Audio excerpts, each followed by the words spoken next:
Vous souhaitez investir en bourse mais vous ne savez par où commencer? Nos 12 conseils pratiques et simples à mettre en œuvre, à retrouver en vidéo et sous forme d'infographie, vous aideront à bien investir en bourse en 2023. Retrouvez aussi notre présentation des différents produits financiers pour investir en bourse débutant, les différentes enveloppes qui permettent de le faire, les caractéristiques de l'investissement dans les actions des PME et de l'investissement dans la finance responsable, ISR. Le vocabulaire à absolument connaître pour débuter en bourse et notre comparatif des meilleurs courtiers bourse vous permettront également d'y voir plus clair. Découvrez aussi nos recommandations pour investir son argent en période de crise ou lorsque les marchés sont au plus haut comme actuellement. Avec le nouveau record historique du CAC 40, les actifs à envisager pour investir en bourse en 2023, les solutions pour investir en bourse avec peu de moyens et les différents moyens de protéger son portefeuille boursier, lors de ses congés notamment. Sommaire, investir en bourse, c'est quoi? Pourquoi investir en bourse est intéressant pour les investisseurs? L'investissement en bourse connaît un regain d'intérêt dans les années 2020. Qui peut investir en bourse? La bourse pour les nuls, le vocabulaire essentiel pour débuter en bourse. Quels produits financiers pour investir en bourse? Quelles enveloppes pour investir en bourse? Investir en bourse dans les PME ISR, investir en bourse dans des entreprises durables et responsables. Comparatif meilleur courtier en bourse. Investir en bourse, combien ça coûte? Comment commencer à investir en bourse? 12 conseils pour bien investir en bourse. Infographie, comment investir en bourse? Investir en bourse, combien peut-on perdre? Combien investir en bourse? Comment investir en bourse avec un petit budget? Quelles actions acheter pour investir en bourse? Quand investir en bourse? Faut-il investir en bourse à la suite d'un krach ou d'une correction boursière? Comment investir en bourse en temps de crise? Comment investir en bourse lorsque les marchés sont au plus haut? Sur quoi investir en bourse en 2023? Comment protéger son portefeuille en son absence? Investir en bourse, c'est quoi? Investir en bourse, c'est acheter des actions de sociétés cotées, c'est-à-dire acquérir des parts de propriété dans des entreprises. De fait, chaque action représente une part du capital de la société. La part qu'un associé détient dans la société est proportionnelle au nombre d'actions de cette société qu'il possède. Quand vous achetez une action, vous devenez ce que l'on appelle un actionnaire, ce qui signifie ni plus ni moins que vous devenez un associé de l'entreprise. Pourquoi investir en bourse est intéressant pour les investisseurs? Est-ce une bonne idée d'investir en bourse? Chez Café de la Bourse, nous sommes persuadés que l'investissement en bourse est une idée judicieuse pour tous les investisseurs sur le moyen long terme. Il existe deux principales raisons à l'investissement en actions. D'abord, investir en bourse, c'est investir dans l'économie réelle pour en devenir un membre actif et participer au développement de sociétés. Une société qui émet des actions vend aux investisseurs des parts de son capital pour lever des fonds afin de financer sa croissance. Cet argent pourra par exemple lui servir à se développer à l'international, à lancer des projets de recherche et développement, R&M. Clin d'œil, pour créer de nouveaux produits ou améliorer les produits déjà commercialisés, embaucher du personnel, etc. Ensuite, investir en bourse c'est aussi et surtout profiter du rendement très intéressant que procure cette classe d'actifs sur le long terme. La performance des actions à 10 ou 30 ans en fait même la classe d'actifs la plus rémunératrice sur le long terme. Ainsi, selon l'Institut de l'épargne immobilière et foncière, AIF, à fin 2018, les actions ont en moyenne et chaque année rapporté 9,1% sur 10 ans et 6,5% sur 15 ans, des performances qui s'élèvent à 8,3% sur 30 ans et 13,7% sur 40 ans. Attention, tout de même, pour réussir sur le marché boursier et se positionner sur les valeurs les plus attractives, il convient de se familiariser avec les marchés financiers et de suivre quelques conseils pour espérer détenir et gérer un portefeuille délivrant un bon rendement au regard du risque. L'investissement en bourse connaît un regain d'intérêt dans les années 2020. L'autorité des marchés financiers, AIMF,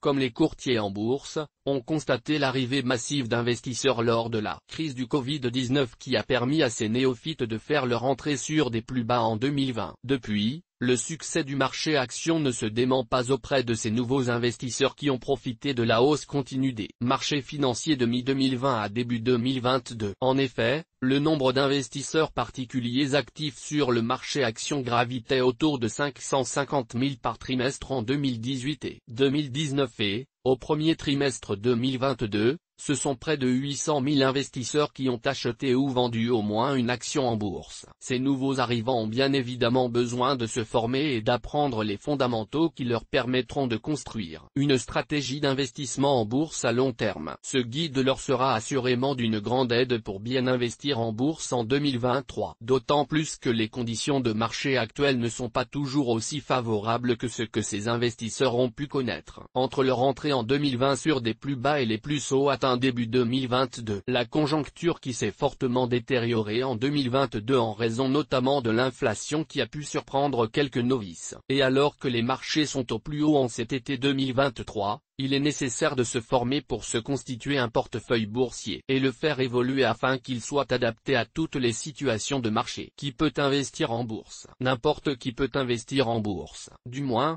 en théorie.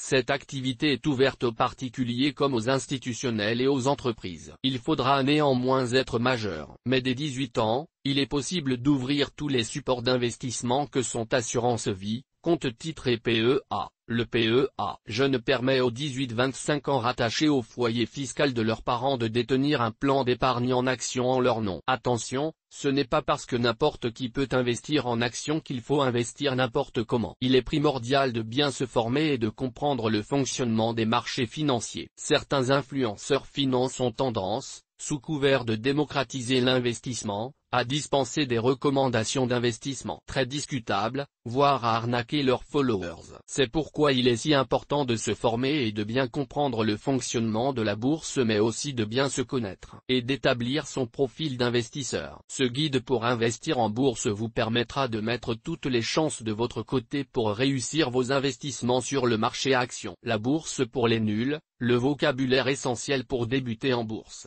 La bourse est un lieu immatériel où s'achètent et se vendent les actions. On peut donc dire qu'il s'agit d'une place de marché où s'échange contre de l'argent des parts d'entreprise. La bourse est ouverte à tous et tout le monde peut y acheter ou y vendre des actions, les particuliers, mais aussi les banques, les compagnies d'assurance, les fonds de pension, et également les entreprises qui peuvent acheter ou vendre leurs propres actions ou les actions d'autres entreprises. Une action est une part de la société qui l'a émise. Il s'agit donc d'un titre de propriété d'une fraction d'une société. Lorsqu'un investisseur achète une action d'une entreprise, il devient actionnaire de la société. L'actionnaire possède ainsi une part des capitaux propres de l'entreprise. De ce fait, l'investisseur dispose d'un droit sur l'actif et sur les bénéfices de la société dont il est actionnaire. Introduction en bourse. Une société fait son introduction en bourse lorsqu'elle émet des actions et les vend pour financer son développement. Les investisseurs peuvent acheter des actions directement à une entreprise lors de son introduction en bourse ou IPO, Initial Public Offering. On parle alors de marché primaire, mais l'investisseur peut aussi acheter des actions déjà cotées en bourse. Il s'agit alors d'achat sur le marché secondaire, d'achat directement en bourse. Dividende. Le dividende est le versement aux actionnaires par l'entreprise d'une partie de ses bénéfices. L'entreprise peut choisir de réinvestir ses bénéfices dans son développement ou de les partager avec les actionnaires. Ce qu'il est important de savoir, c'est que lors du versement du dividende, le montant est détaché de la valeur de l'action afin d'éviter que des investisseurs ne profitent que des versements de dividendes en achetant l'action la veille et en la revendant le lendemain. Ainsi, une action dont le cours est à 100 € et qui verse un dividende de 3 € cotera au lendemain du versement du dividende 97 €. ETF. Les ETF sont des fonds d'investissement listés en bourse,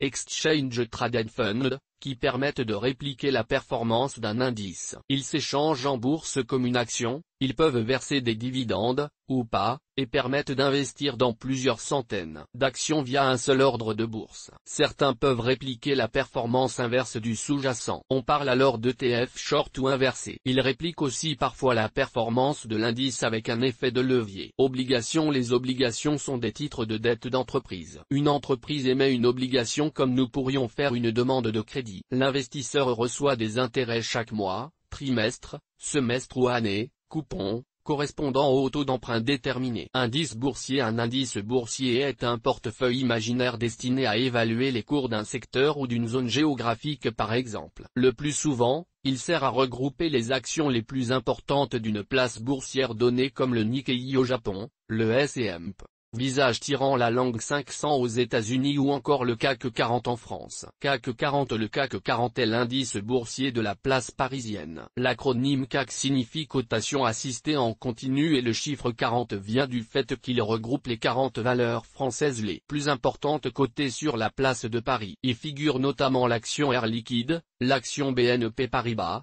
l'action LVMH, etc. C'est un indice souvent assimilé au secteur du luxe compte tenu du poids important des sociétés LVMH, Hermès et Kering dans l'indice. Boosté par les valeurs du luxe, le CAC 40 a d'ailleurs atteint un nouveau record le 18 avril 2023 pour atteindre 7556 points. DAX 40. Le DAX 40 est l'indice boursier allemand. L'acronyme DAX signifie Deutscher Aktienindex, que nous pourrions simplement traduire par indice boursier allemand. Et le chiffre 40 vient du fait qu'il regroupe les 40 entreprises allemandes les plus importantes. Jusqu'en 2021, le DAX ne comprenait que 30 valeurs. S&P. Page 500. Le S&P. Page 500 est l'indice américain de Standard & Poor's. Il regroupe les 500 plus grandes entreprises américaines. C'est l'indice de référence aux États-Unis car sa représentativité atteint près de 80% de la capitalisation totale des marchés américains. Nasdaq 100. Le Nasdaq 100 est un autre indice américain. Celui-ci regroupe les 100 plus grandes entreprises américaines dans le secteur de la technologie. On y retrouve notamment Alphabet, Google, Amazon, Meta, Facebook, Microsoft, Apple, etc. On retrouve aussi dans cet indice des entreprises étrangères comme Baidu ou JD.com, ainsi que des entreprises qui ne sont pas dans le secteur tech comme PepsiCo, Mondelez International ou encore Kraft Heinz. Quels produits financiers pour investir en bourse? Et concrètement comment ça se passe? Vous vous demandez comment investir en bourse pour les nuls? Via quel support?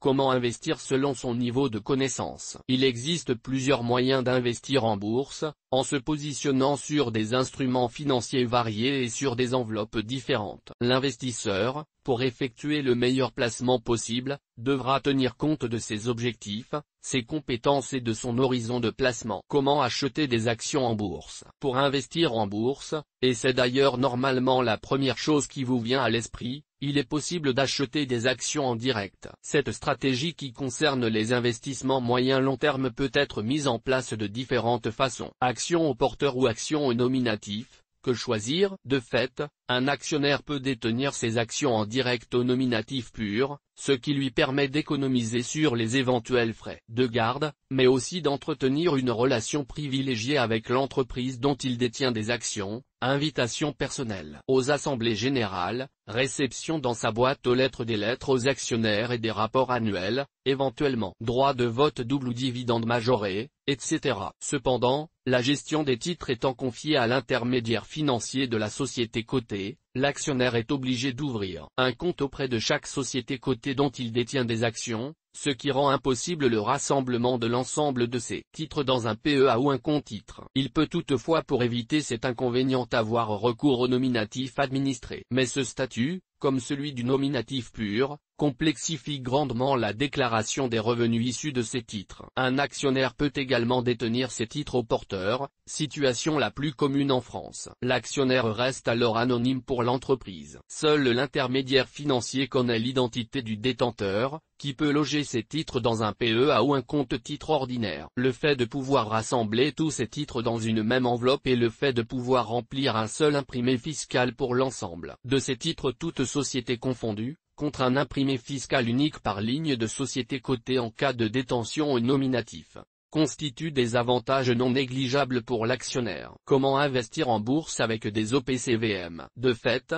on peut se positionner en bourse sur le long terme en achetant des fonds ou OPCVM, placements collectifs en valeur mobilière. Ces enveloppes, constituées d'un grand nombre de titres et qui peuvent d'ailleurs regrouper plusieurs classes d'actifs, actions mais aussi obligations par exemple, permettent de facilement diversifier ses avoirs. En outre, un gérant s'occupe de la gestion des titres et de la gestion du portefeuille, il sélectionne les titres et détermine quel est le meilleur moment pour les acheter et pour les vendre. Il vous facture en contrepartie des frais de gestion. Comment se positionner en bourse sur des indices avec les ETF?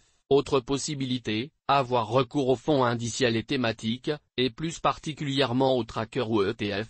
qui réplique la performance d'un indice boursier comme le CAC 40 ou le Nasdaq par exemple, ou bien un indice sectoriel, secteur bancaire, secteur automobile, etc.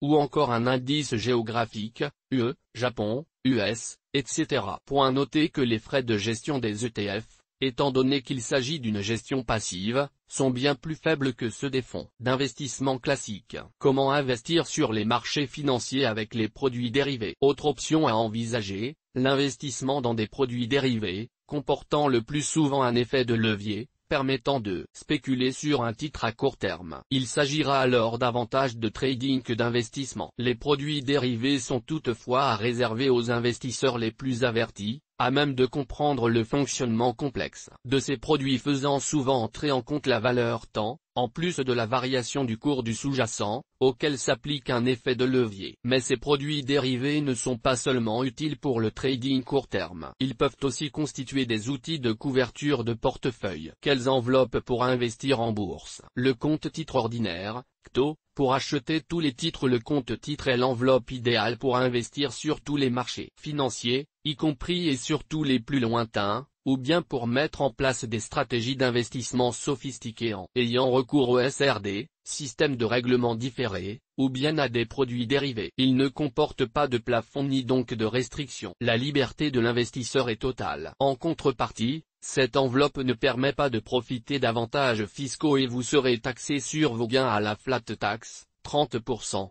Ou au barème de l'impôt sur le revenu plus 17,2% de prélèvements sociaux si cela est plus avantageux pour vous. Le PEA. Pour bénéficier des avantages fiscaux, le PEA, contrairement au compte titre, obéit à des contraintes strictes. Ainsi, il existe par exemple un plafond de versement fixé à 150 000 € et les titres éligibles à cette enveloppe sont plus restreints, car limités aux sociétés dont le siège social est situé en Union européenne. Cependant, il est possible de contourner au moins en partie cette disposition en investissant dans des OPCVM et notamment des ETF. En contrepartie, le PEA ou plan d'épargne en actions est une enveloppe fiscalement très avantageuse pour l'actionnaire qui bénéficie, au-delà de 5 ans de détention, d'une exonération de l'impôt de plus-value. Le PEA-PME. Pour investir dans des PME. Le PEA-PME est un plan d'épargne en actions permettant de bénéficier des mêmes avantages fiscaux que le PEA et sur lequel peuvent être logés des investissements dans des PME dont le siège social est situé en Union européenne. À noter, son plafond, s'il est détenu seul,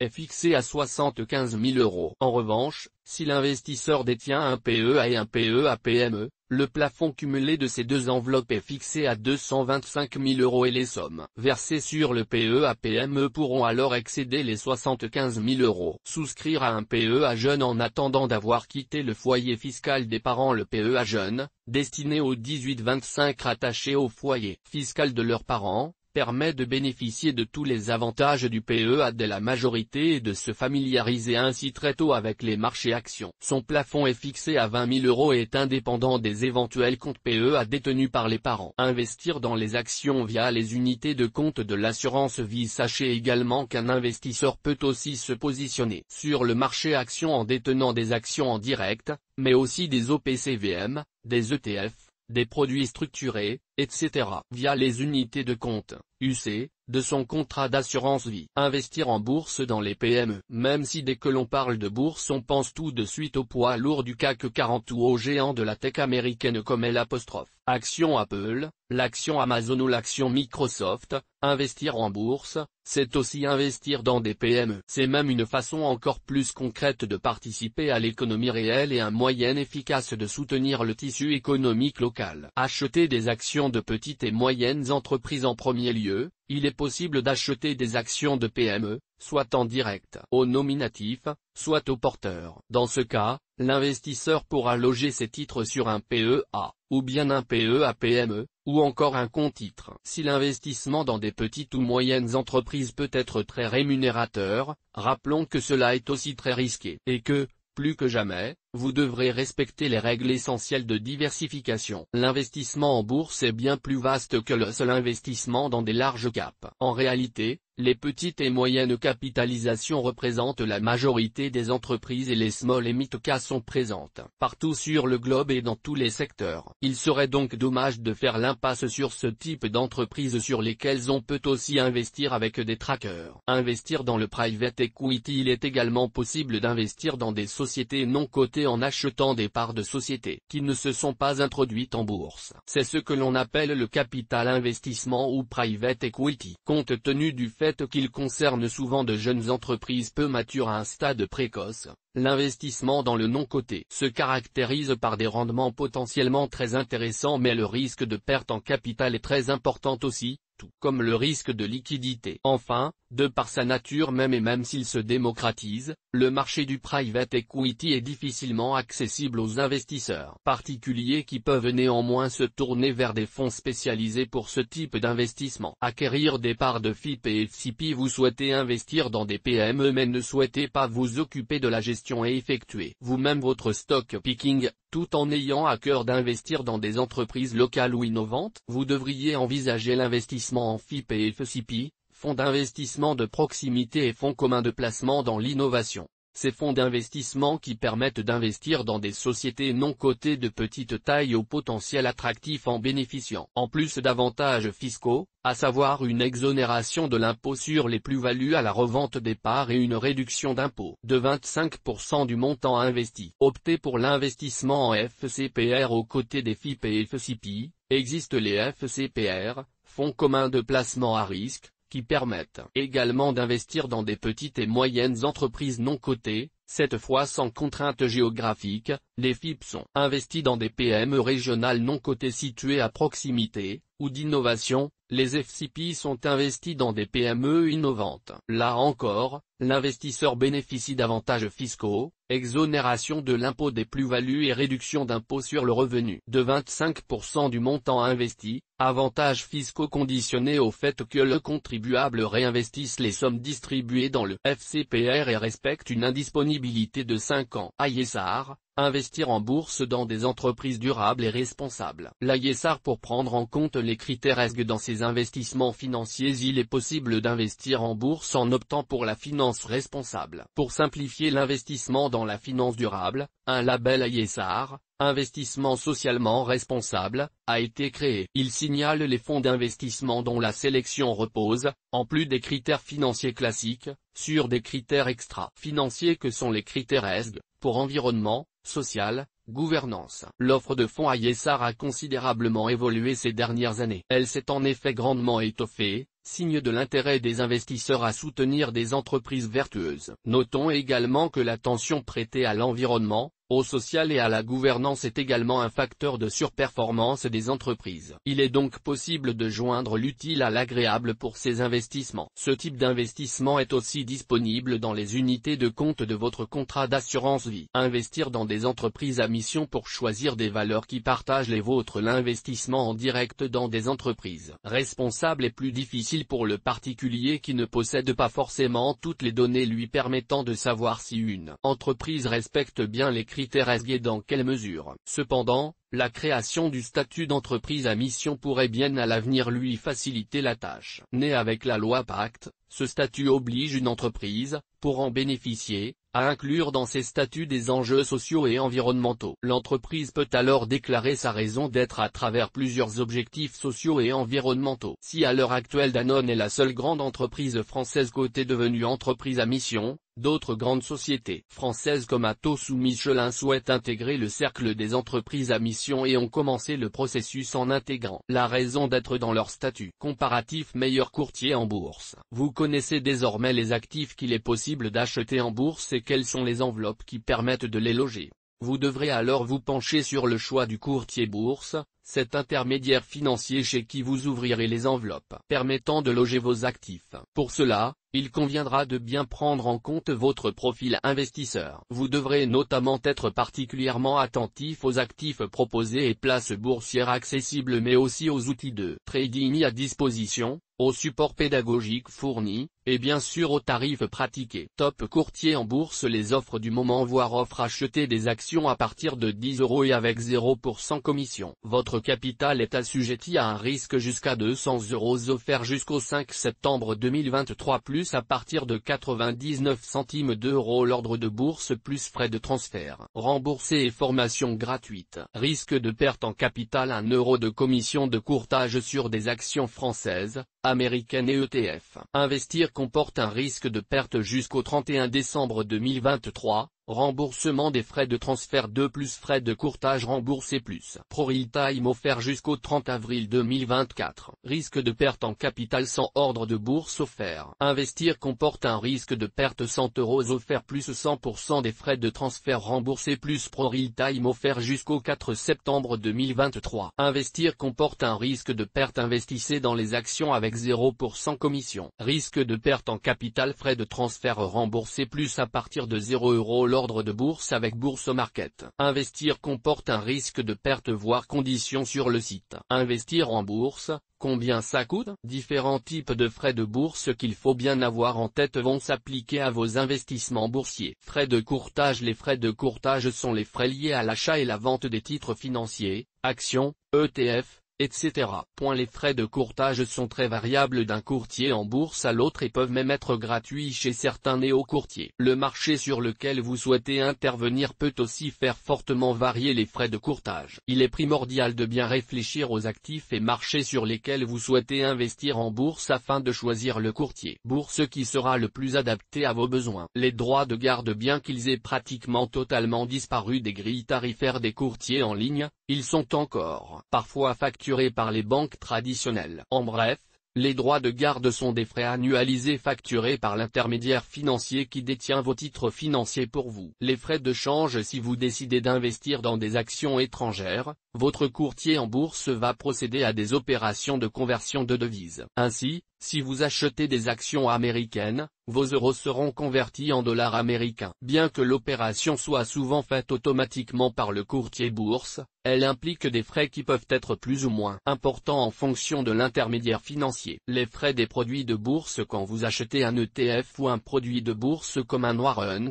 un turbo ou un certificat, des frais entrent dans l'équation. Ces frais sont plus difficiles à mesurer car ils sont intégrés dans les prix achat-vente des produits. Ils ne seront donc pas débités sur votre compte titre ou PEA. Le seul impact mesurable sera une ponction sur la performance finale. Pour prendre connaissance des détails concernant ces frais, il faut consulter le DCI, document clé de l'investisseur, que chaque émetteur de produits financiers est tenu de mettre à disposition des investisseurs. Les autres types de frais en bourse. Il peut également y avoir de nombreux autres types de frais en bourse qui vont s'ajouter à ceux que nous avons déjà détaillés ci-dessus. Il y a par exemple les frais d'inactivité qui pourront fortement impacter les investisseurs passifs souhaitant faire du long terme. Mais aussi les frais de cotation en temps réel ou d'accès à une plateforme de trading plus sophistiquée qui pourront être indispensables. Pour ceux qui vont faire de l'investissement court terme, voire du trading, nous vous conseillons donc de prendre le temps de lister vos besoins, ainsi que les coûts que cela va engendrer, afin de vous orienter vers le courtier en bourse qui propose les solutions adaptées à votre profil investisseur. Comment commencer à investir en bourse? Acheter des actions au nominatif pur ou opter pour le titre au porteur selon l'enveloppe. Comme nous l'avons vu, vous pouvez acheter vos titres au nominatif pur en prenant contact directement avec la société cotée. Vous pouvez aussi loger vos titres dans une enveloppe destinée à l'investissement en bourse depuis un PEA ou un compte titre. Pour ces enveloppes, vous devrez vous familiariser avec le passage d'ordre. Le fait même d'acheter une action devient alors certes plus complexe mais aussi plus complet, ce qui peut être un atout pour l'investisseur. Il est aussi possible d'investir dans des actions par le biais d'investissements en unités de compte depuis un contrat d'assurance, vie ou un PER. Passer un ordre de bourse. Quand on investit avec un PEA ou un compte titre pour acheter ou vendre un titre sur un compte titre ou un PEA, il faut d'abord connaître l'un des codes de la valeur que vous souhaitez acheter, le code ISIN, International Security Identification Number, système international de numérotation pour l'identification des valeurs mobilières composé de 12 caractères alphanumériques, ou le code mnémonique, diminutif du nom de la société concernée. Vous devrez, en plus du nom de l'entreprise dont vous souhaitez acheter les actions, préciser, s'il s'agit d'un achat ou d'une vente. C'est ce que l'on appelle le sens de la transaction. La quantité d'actions souhaitée. Le prix souhaité. Votre mode de règlement. Il peut être soit comptant, soit différé, SRD, la date de validité de l'ordre, le type d'ordre, simple ou complexe. Il existe en effet deux grands types d'ordres, les ordres simples, à cours limité, à la meilleure limite, ou au marché moins, et les ordres complexes comme les ordres à seuil de déclenchement, les ordres à plage de déclenchement et les ordres conditionnels. Attention, le choix du type d'ordre pour entrer ou sortir de ses positions sur les marchés financiers est primordial afin d'être le plus efficace possible. Ce choix dépend à la fois de la taille de la position, de la liquidité du marché sur lequel on souhaite entrer ou sortir, du timing. Par exemple, dans un marché peu liquide, si l'investisseur a une grosse position à dénouer, il aura tout intérêt à le faire en plusieurs fois et son passage d'ordre risque tout de même de faire évoluer sensiblement les cours. Il faut garder en tête que les ordres de bourse constituent une étape stratégique dans son plan de trading et le choix de ces ordres est important. Respectez les horaires de marché boursier pour acheter ou revendre ces titres. Vous pouvez acheter et vendre des actions en passant des ordres de bourse aux horaires d'ouverture des marchés, variables selon les différentes places boursières. À Paris, les actions sont cotées en continu, au cours de 5 séances par semaine, du lundi au vendredi, de 9h à 17h30. Bon à savoir, il est possible chez certains néo-courtiers de placer des ordres d'achat et de vente sur des MTF, Multilateral Trading Facilities, ce qui permet notamment de pouvoir négocier des actions au-delà des horaires d'ouverture des bourses traditionnelles. 12 conseils pour bien investir en bourse. Maintenant que vous savez comment investir en bourse concrètement, nous vous proposons une série de conseils pour réussir vos débuts en bourse et adopter les bonnes pratiques qui vous permettront d'éviter bien des erreurs. 1. Investissez en bourse de l'argent dont vous n'avez pas besoin prochainement avec les risques liés à l'investissement en bourse.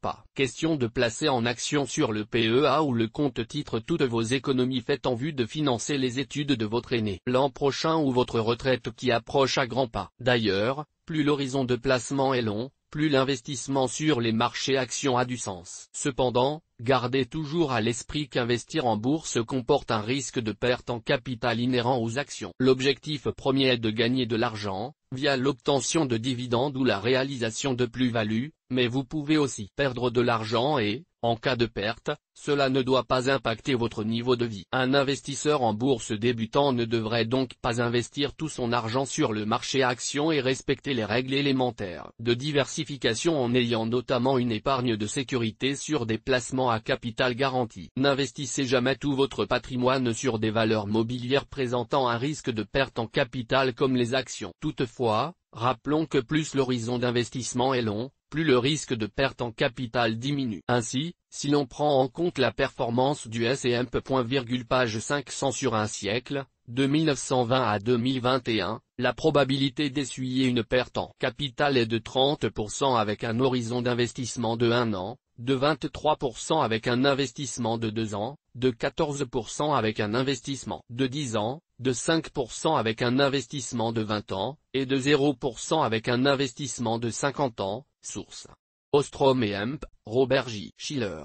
Et en investissant non pas en une seule fois mais en procédant à des investissements réguliers sur les marchés, le risque est encore moindre. 2. Informez-vous et formez-vous avant d'investir en bourse. Investir en bourse ne s'improvise pas. La connaissance du marché boursier et des valeurs cotées en bourse sont des éléments à maîtriser absolument. Et le suivi de l'actualité économique et financière est un élément particulièrement important. Il vous faudra aussi, pour débuter en bourse, avoir de solides notions en analyse fondamentale et en analyse technique pour espérer effectuer un stock picking efficace et déterminer le meilleur moment pour acheter et vendre les titres que vous aurez sélectionnés en portefeuille. Vous devrez également être au fait des ordres de bourse qu'il est possible de passer, c'est-à-dire connaître les différents ordres de bourse et leurs caractéristiques afin d'identifier l'ordre le plus adapté à la situation. Vous êtes loin de maîtriser tout cela? Pas de panique, de nombreux ouvrages existent comme Investir en bourse pour les nuls ainsi que de nombreux livres sur l'investissement. Mais surtout, vous trouverez sur Internet une manne d'informations et de formations pour comprendre la bourse, webinaires, livres blancs ou e-books, articles pédagogiques, etc. pourront vous aider à parfaire vos connaissances en matière de finance. Vous aurez aussi accès très facilement aux articles d'actualité économique et financière, le plus souvent gratuitement, ainsi qu'aux rapports annuels des entreprises. Il ne vous reste plus qu'à vous former. 3. Ayez bien en tête votre profil d'investisseur avant de placer votre argent en bourse. Connais-toi toi-même, enseigne Socrate. Cette maxime, bien loin d'être réservée à la philosophie, a toute sa place en finance. Avant d'investir en bourse, mieux vaut savoir si l'on présente un profil prudent, équilibré ou dynamique. En investissant dans des produits dérivés sur des valeurs asiatiques avec un fort effet de levier alors que vous possédez un profil prudent, la catastrophe n'est pas loin. D'abord, vous serez paniqué. Ensuite, l'affolement qui résulterait d'une telle situation vous pousserait sans doute à agir dans la précipitation et, en matière d'investissement, sang-froid et réflexion sont bien meilleurs conseillers que les sentiments en général et la peur en particulier. 4. Définissez une stratégie d'investissement en bourse. Avant d'investir en bourse, définissez une stratégie d'investissement. Vous vous appuierez pour cela sur votre profil d'investisseur, votre horizon d'investissement, la durée du placement, ainsi que sur vos objectifs de gain, mais aussi sur le montant maximal de perte que vous pouvez supporter. Tous ces éléments vous aideront à déterminer un couple rendement-risque optimal et devraient vous aiguiller dans la composition de votre portefeuille boursier pour bien débuter en bourse et investir dans des titres en toute connaissance de cause. 5. En bourse, gardez votre calme et restez simple en toute situation. Qui souhaite investir en bourse devrait toujours rester calme et faire simple. Les hyperactifs de la souris qui passent 20 ordres de bourse par jour sur la base d'indicateurs mathématiques compliqués, n'enrichissent généralement que leur broker ou courtier en bourse. 6.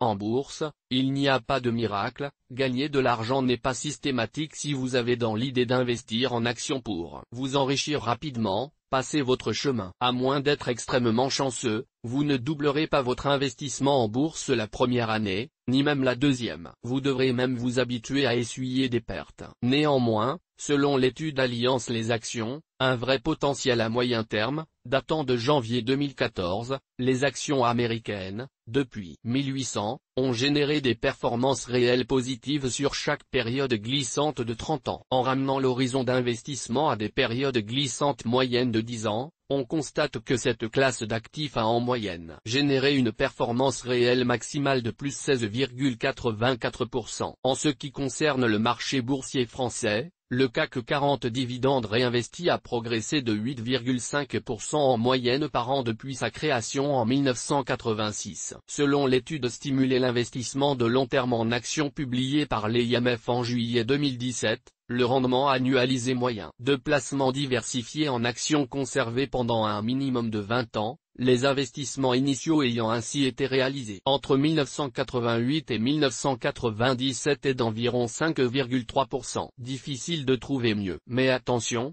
bien que les actions soient la classe d'actifs qui affiche les meilleures performances sur le long terme, ne vous attendez pas non plus à des rendements délirants. La bourse ne relève pas du miracle, même si investir en bourse devrait vous permettre de doper significativement le rendement de votre épargne. 7.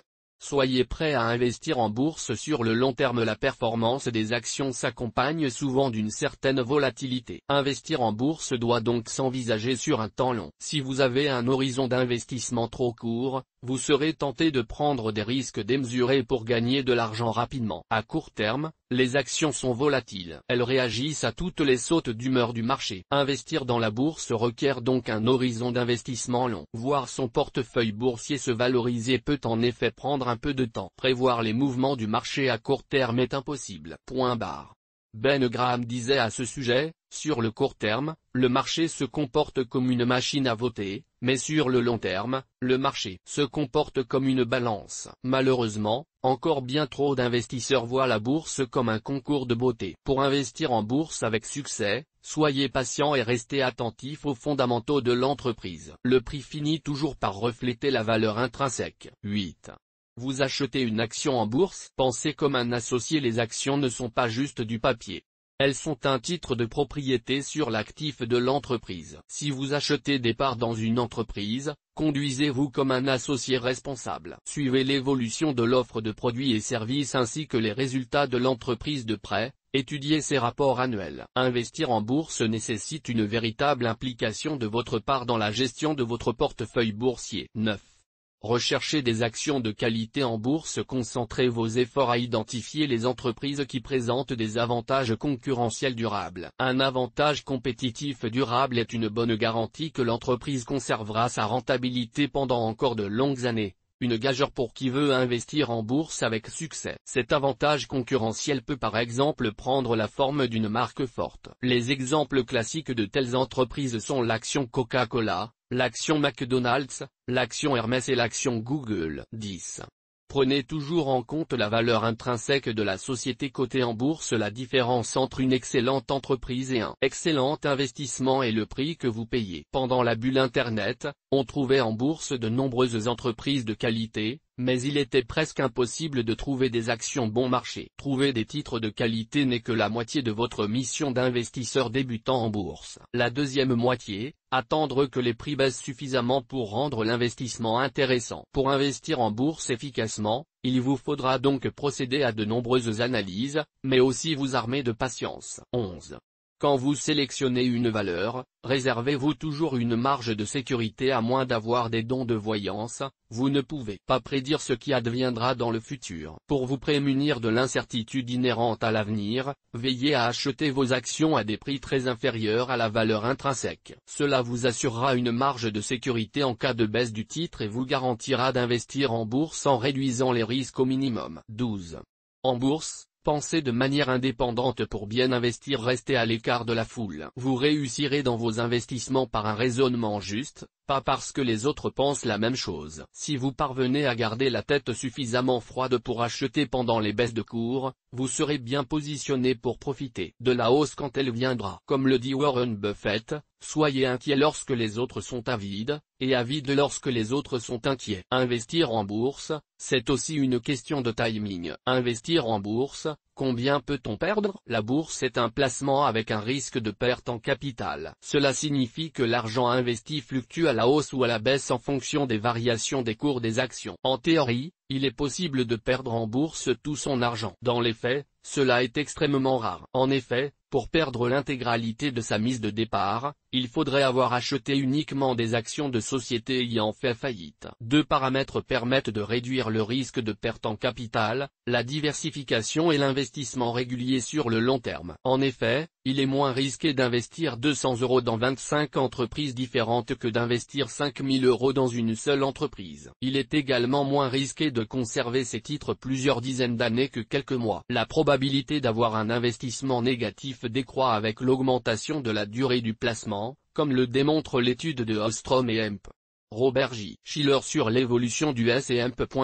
Page 500 sur 50 ans présenté plus haut. Ainsi, la probabilité d'essuyer une perte en capital est de 30% avec un horizon d'investissement de 1 an, de 23% avec un investissement de 2 ans, de 14% avec un investissement de 10 ans, de 5% avec un investissement de 20 ans, et de 0% avec un investissement de 50 ans. Si l'on opte pour un cas et non un investissement en une seule fois, les risques de perte en capital sur le long terme sont encore plus faibles. Retenez aussi que la taille de la société joue un rôle considérable sur le risque, les sociétés plus matures ayant moins de risques de faire défaut. En connaissant le risque de perte en capital inhérent au placement en bourse et les différents moyens qui permettent de le réduire, l'investisseur en bourse devrait être en mesure de limiter les moins-values et de valoriser son capital dans la durée. Combien investir en bourse? Il n'est pas nécessaire de disposer de sommes colossales pour investir en bourse. Il est tout à fait possible d'investir en bourse si on est capable de mettre de côté quelques dizaines d'euros par mois. Donner un chiffre ou un montant qu'il faudrait investir en bourse a peu de sens. Le plus important en réalité est la part de votre patrimoine consacré à l'investissement en bourse. Il doit dépendre avant tout de votre profil d'investisseur et de la nature et de l'horizon d'investissement des projets que vous souhaitez financer par ce biais. Un profil averse au risque,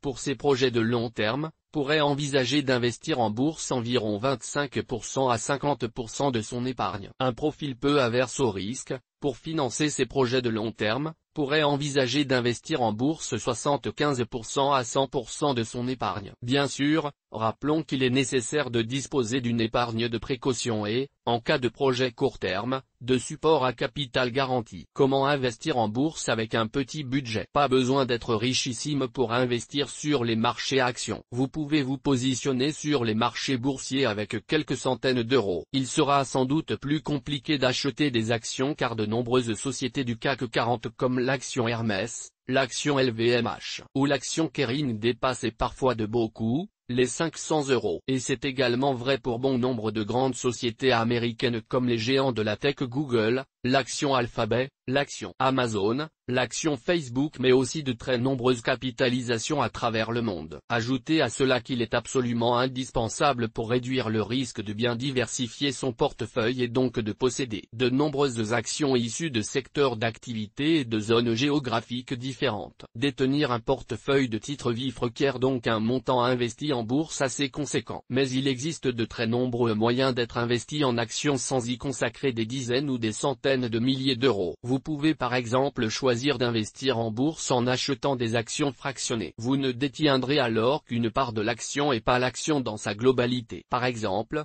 si le titre Hermès s'échange à la bourse de Paris 1600 euros et que vous en achetez un dixième, vous n'aurez à débourser que 160 euros. Ce type d'investissement n'est toutefois pas proposé par tous les intermédiaires financiers. Seuls les néo-courtiers bourses comme par exemple Trade Republic ou eToro donnent accès aux actions fractionnées. Mais vous pouvez aussi choisir d'investir en bourse dans des fonds traditionnels ou bien dans des fonds indiciels de type tracker, aussi appelés ETF. Vous pourrez ainsi, avec quelques centaines d'euros, acheter via des courtiers comme Bourse Direct ou XTB des parts d'un fonds investi dans de très nombreuses actions. Enfin, si vous disposez de peu de moyens, le plus important à retenir est peut-être d'investir en bourse peu et régulièrement. Des fintechs comme Scalable Capital, Yomoney ou Trade Republic vous permettent de mettre en place des plans d'investissement progressifs via des versements programmés pour investir quelques dizaines ou centaines d'euros tous les mois. Vous pouvez aussi mettre en place un virement automatique vers les unités de compte de votre peur ou de votre assurance vie. Quelles actions acheter pour investir en bourse? On se demande souvent quand on débute en bourse quelles actions acheter. On peut aussi s'interroger, quelle est l'action la plus rentable? Si ces questions sont tout à fait légitimes, rappelons que le cours des actions fluctue en permanence et que de ce fait les ratios tels que le BPA et le PER par exemple évoluent eux aussi constamment. Et il n'existe pas une action ou un panier d'actions qui conviendrait à tous, étant donné que les connaissances sur un secteur, le profil de risque,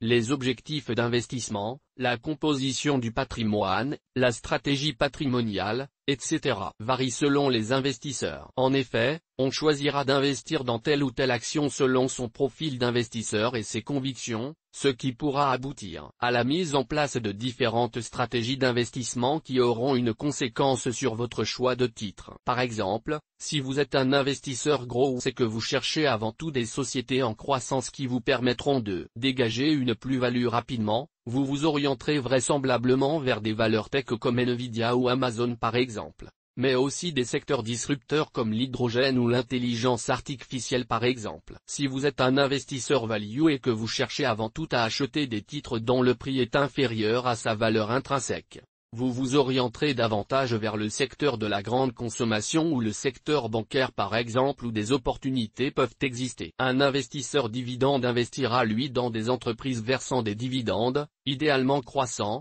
afin de dégager un rendement. Grâce à ses investissements en bourse, il pourra se pencher sur les aristocrates des dividendes, des sociétés bien installées, souvent leaders de leur secteur, qui versent des dividendes sans interruption et en croissance depuis au moins 25 ans. On pense par exemple à Coca-Cola, Total Energy, ou encore Sanofi. Il sera aussi possible d'investir en bourse en voulant mobiliser son argent au service de ses convictions personnelles et en donnant du sens à ses investissements. Le stock picking dans ce cas pourra être plus délicat mais de nombreux fonds thématiques ou des labels comme le label ISR déjà évoqué plus haut dans cet article pourront vous aider à mettre en place des investissements qui ont du sens pour vous. Enfin, il est aussi possible, et même recommandé, de combiner ces stratégies d'investissement afin de créer un portefeuille diversifié qui saura résister à toutes les situations. Il peut également être intéressant, mais cela est plus chronophage et nécessite une bonne connaissance des marchés, d'opérer une rotation entre ces différentes stratégies d'investissement selon le contexte macroéconomique.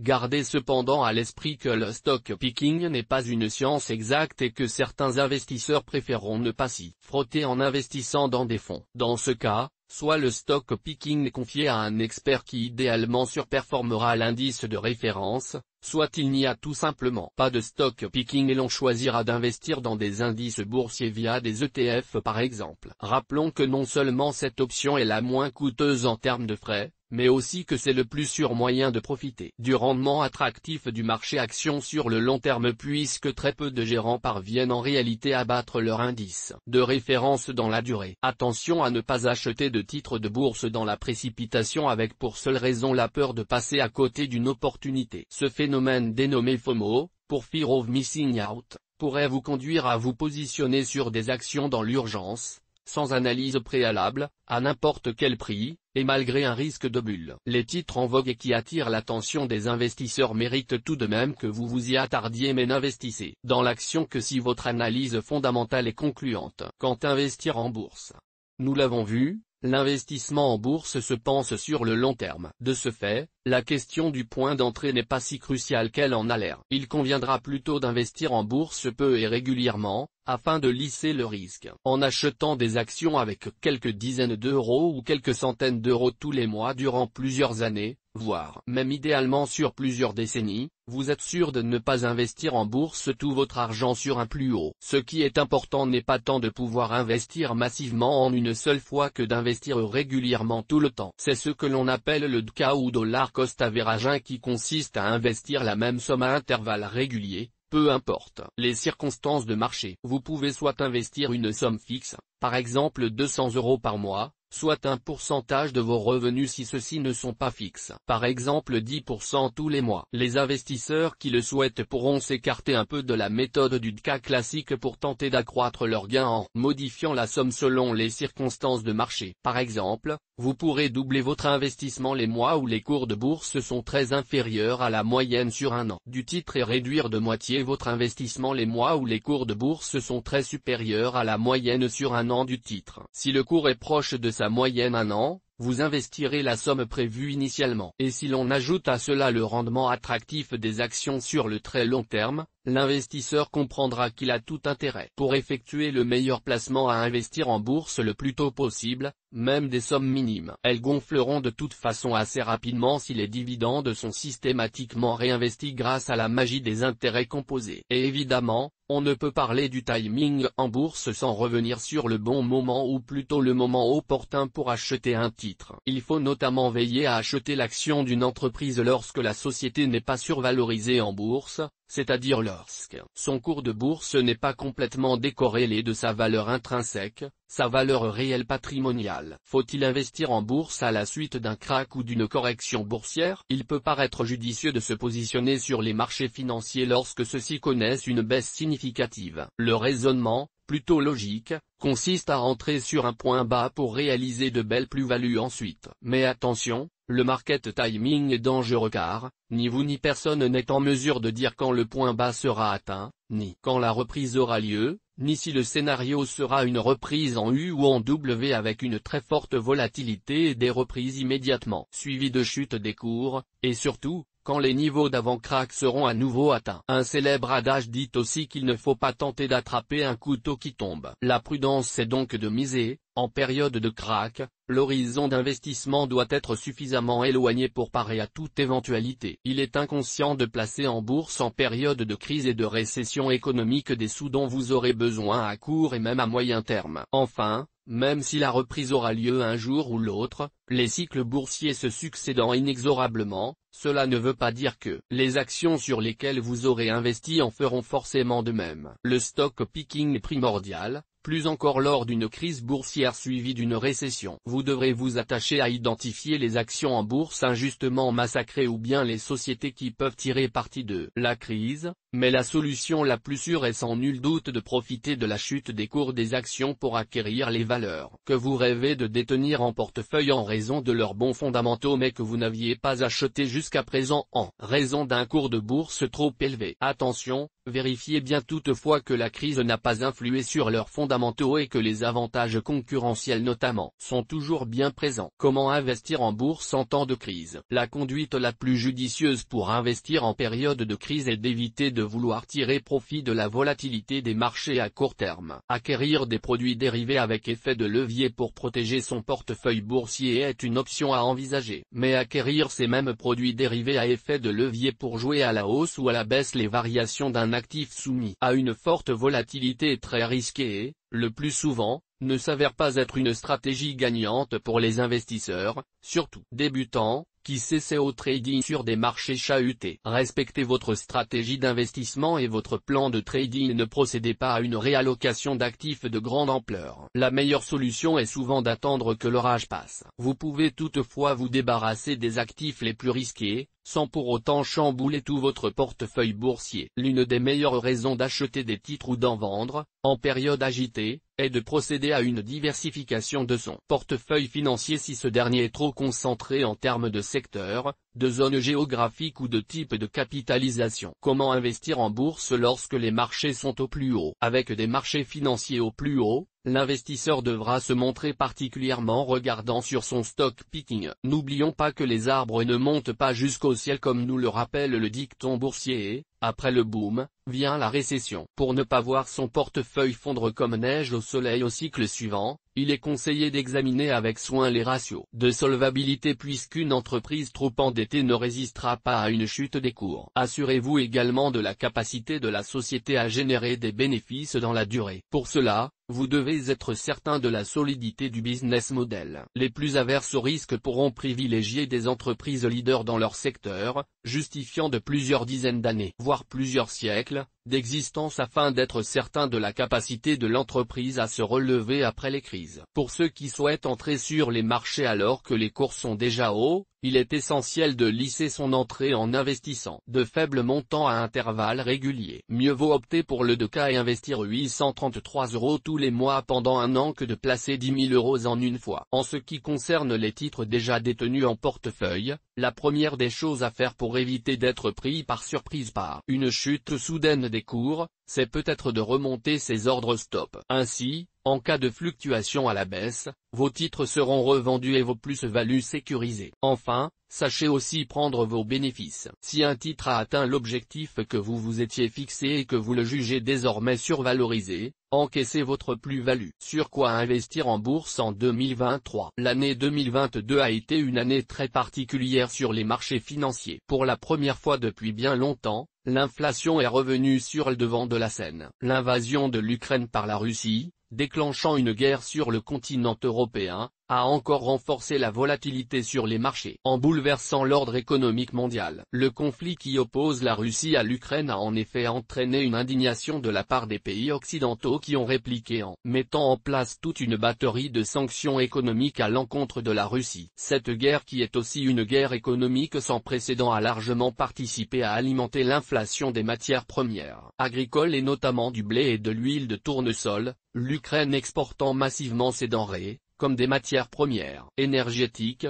et notamment l'inflation du pétrole et du gaz, la Russie étant un exportateur de premier plan. Si dans ce contexte les actions américaines sont celles qui ont le mieux résisté, les actions européennes étant affaiblies par l'incertitude liée à la guerre sur son continent, on a pu constater au printemps 2022 une baisse des marchés actions à l'échelle du globe. Cette chute des bourses mondiales a trouvé son origine dans la persistance de l'inflation et le resserrement des politiques monétaires pour tenter de la contrer, mais aussi la résurgence de l'épidémie de Covid-19 dans certaines régions et particulièrement en Chine, qui a conservé jusqu'à la fin de l'année 2022 une stratégie zéro Covid face à l'épidémie, confinant des centaines de millions de personnes, mettant à l'arrêt son économie. Mais fin 2022, la Chine a opéré un revirement et assoupli très largement sa politique sanitaire, les contrôles se faisant moins fréquents et les confinements moins stricts et plus localisés, jusqu'à un retour à la normale au début de l'année 2023. Malgré cela, le redémarrage de la Chine est bien plus faible qu'espéré avec une croissance chinoise bien en deçà de ce à quoi nous étions habitués. Contrairement aux prévisions, l'empire du milieu n'a pas servi de catalyseur à la croissance mondiale en berne,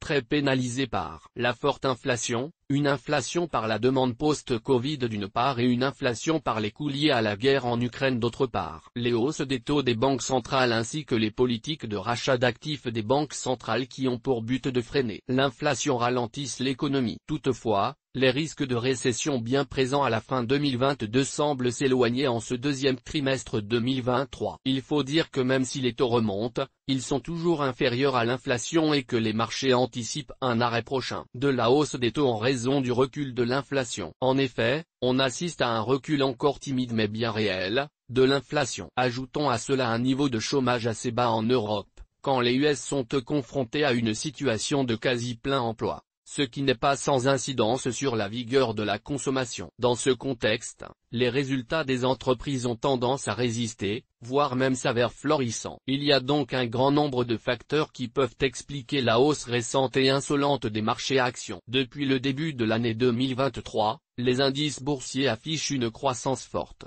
et on pourra notamment souligner le rebond de la tech US et du Nasdaq dans son sillage qui affiche une hausse de plus de 30% depuis le début de l'année 2023. Impossible de ne pas évoquer le CAC 40 et sa remontada impressionnante du début d'année. L'indice parisien a progressé de plus de 33% depuis son point bas du quatrième trimestre 2022. Le CAC 40 a d'ailleurs atteint un nouveau record historique avec un plus haut lors de la séance du 18 avril 2023 à 7556 points. Le seuil des 7500 points reste une zone de résistance importante, une cassure franche de cette zone serait donc synonyme d'une forte hausse. Cette situation exceptionnelle peut notamment s'expliquer par le fait que le CAC 40 est surpondéré de valeurs de luxe, colle, de valeurs pétrolières, Total Energy, ou encore de valeurs de défense Thales, qui enregistrent toutes d'excellents résultats. Notez que le luxe pourrait toutefois pâtir de la faiblesse de la croissance chinoise, bien plus faible qu'anticipé. Cependant, la forte résilience des valeurs du luxe pourrait encore leur permettre de se relever rapidement. Pour investir en bourse en 2023, il conviendra de se montrer sélectif compte tenu des très fortes valorisations actuelles. Les indices sont sur des sommets et la vigilance s'impose. En France, il pourra être opportun de se positionner sur le secteur de l'agroalimentaire qui, bien loin d'être pénalisé par l'inflation,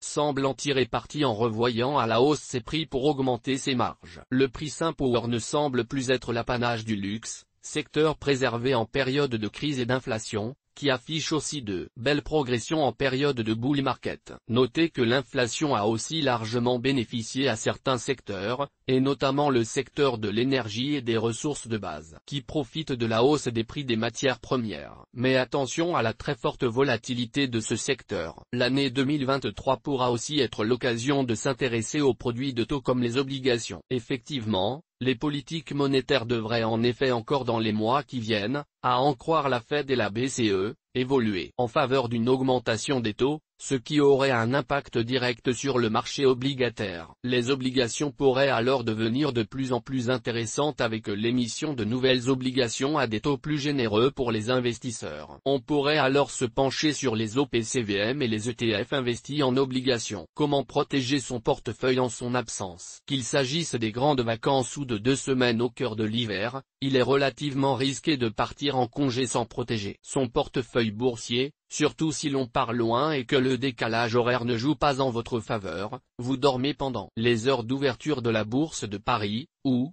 pire encore, que l'on ne dispose pas de connexion Internet pour surveiller les cours et placer des ordres de bourse si besoin. Si ce n'est pas votre cas mais que vous voulez tout de même passer des vacances sereines en famille sans rester collé à vos écrans de trading et sans regretter au milieu d'une régate ou d'une randonnée de ne pas pouvoir surveiller le cours de telle ou telle valeur volatile, les mêmes précautions s'imposent. Découvrez 4 moyens de protéger son portefeuille boursier pendant ces congés. D'abord, vous pouvez vous débarrasser des sociétés les plus risquées. Vous ne pourrez plus les surveiller comme le lait sur le feu donc, mieux vaut revendre les actions des sociétés qui présentent un endettement trop important, mais aussi toutes les valeurs dont la viabilité économique laisse à désirer. Puis, attachez-vous à bien diversifier votre portefeuille, une diversification numéraire d'abord, au moins 25 lignes idéalement, mais aussi une diversification sectorielle et une diversification géographique rendront votre portefeuille boursier plus robuste. Il conviendra également, et notamment pour les actions les plus volatiles, de placer des ordres stop ou ordres stop loss pour limiter la casse en cas de baisse des cours. Votre position sera soldée automatiquement à un seuil que vous aurez défini, voire des ordres stop suiveurs si votre courtier bourse en propose. Ils vous permettront de limiter les pertes tout en laissant courir les gains car ils accompagnent l'évolution du cours tout en limitant les pertes lors d'éventuels retournements. Enfin, vous pourrez aussi avoir recours à des produits dérivés de couverture comme des ETF,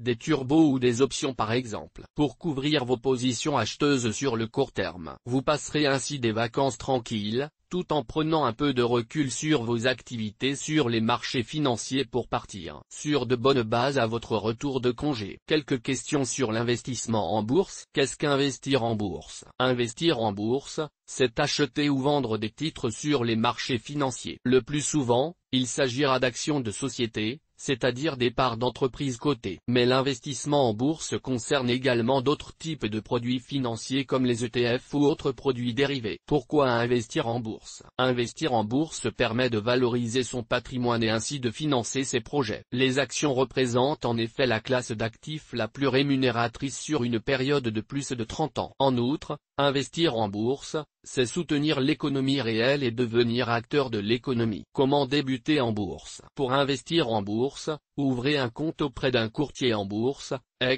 DEGIRO, Bourse Directe, etc.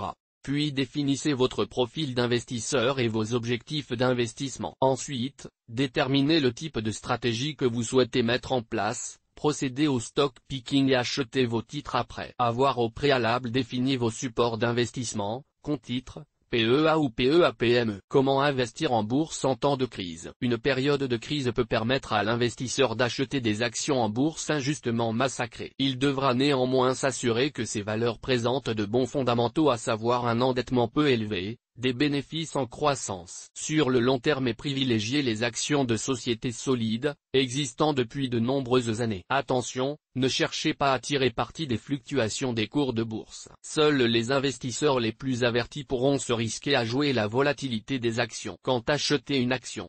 Avant d'acheter une action, il faudra réaliser une analyse technique ou fondamentale et déterminer sa stratégie d'investissement. Growth, sociétés qui voient leurs bénéfices augmenter rapidement. Value, titres dont le prix est inférieur à la valeur intrinsèque. Ou rendement, sociétés versant des dividendes réguliers. Comment gagner de l'argent en bourse? Il existe deux principaux moyens de gagner de l'argent en bourse, d'une part, en encaissant les dividendes versés par les sociétés dont vous détenez des titres, si elles en versent. D'autre part, en revendant vos titres plus cher que vous ne les avez acquis, et donc en réalisant une plus-value. Investir en bourse, est-ce risqué? Investir en bourse implique un risque de perte en capital. La valeur de vos titres varie au rythme des fluctuations des marchés. En théorie, vous pouvez donc tout perdre. Dans les faits, plus votre horizon d'investissement est long, plus ce risque est réduit. Toutes nos informations sont, par nature, génériques. Elles ne tiennent pas compte de votre situation personnelle et ne constituent en aucune façon des recommandations personnalisées en vue de la réalisation de transactions et ne peuvent être assimilées à une prestation de conseil en investissement financier, ni à une incitation quelconque à acheter ou vendre des instruments financiers. Le lecteur est seul responsable de l'utilisation de l'information fournie, sans qu'aucun recours contre la société éditrice de Café de la Bourse, comme ne soit possible. La responsabilité de la société éditrice de Café de la Bourse, comme ne pourra en aucun cas être engagée en cas d'erreur, d'omission ou d'investissement inopportun.